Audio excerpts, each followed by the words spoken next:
Parmenides is one of the most elusive, profound, and mind-bending dialogues ever written by Plato.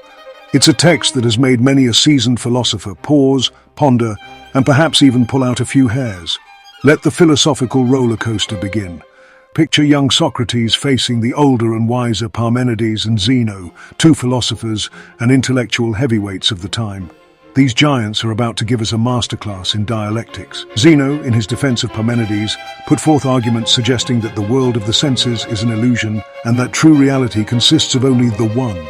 Think of it as the original Matrix problem, millennia before Keanu Reeves. Socrates counters with his fledgling idea of the forms, ideals of perfection existing in a realm beyond our perception. It's like asserting that beyond every imperfect circle drawn in the sand, there exists a perfect, unchangeable circle in another dimension of reality. Parmenides, however, is skeptical. He challenges young Socrates, pointing out potential inconsistencies and problems in the theory. This isn't just friendly banter, it's an intellectual gladiator match. With the gentleness of a teacher, yet the precision of a surgeon, Parmenides dissected the theory of forms. Parmenides doesn't stop at pointing out issues. He demonstrates a series of intricate logical exercises, revealing the paradoxes and complexities that arise when we consider whether the forms are real. He wasn't tearing it down, he was testing its mettle, asking, how do these forms relate to our world? How can the forms be both separate and related to our reality? Are there forms of forms in an infinite stream? It's like watching a grandmaster play 4D chess with himself. Confused yet? That's the point. We're pushed to contemplate existence at its most fundamental and abstract level. The multi-layered reality. This isn't just Plato discussing metaphysical ideas, it's an intellectual boot camp. It challenges us to think critically, to push boundaries, and to never settle on our intellectual journey. Are there perfect forms of mundane things like hair and mud? If so, what's their significance? It forces us to question what truly deserves our attention in the grand cosmos of thought. Why? Because real philosophy, like life, doesn't tie up neatly. It's a perpetual motion with uncertainty. It's a dare.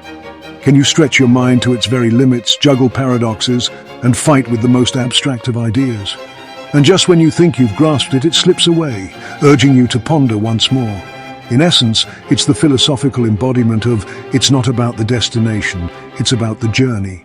Of course, we can note a few takeaways of our own. Question everything, value Socratic ignorance, embrace lifelong learning, value depth over brevity, embrace paradox, value dialogue, seek mentors, respect youthful ideas, prioritize critical thinking, engage with abstract ideas, cultivate curiosity, evolve your thinking, infuse philosophy in your personal life, value integrity, balance theory and practice, seek wisdom, not just knowledge, find joy in exploration, cultivate multiple perspectives, challenge the status quo, be open to feedback, engage with opposing views, encourage debate, mingle with great minds, elevate others, redefine reality, cherish unity and diversity, appreciate complexity, seek clarity and ambiguity, refine your arguments, avoid simplistic conclusions, focus on fundamentals, translate thought to action, question assumptions, celebrate the journey, honor intellectual heritage, respect tradition.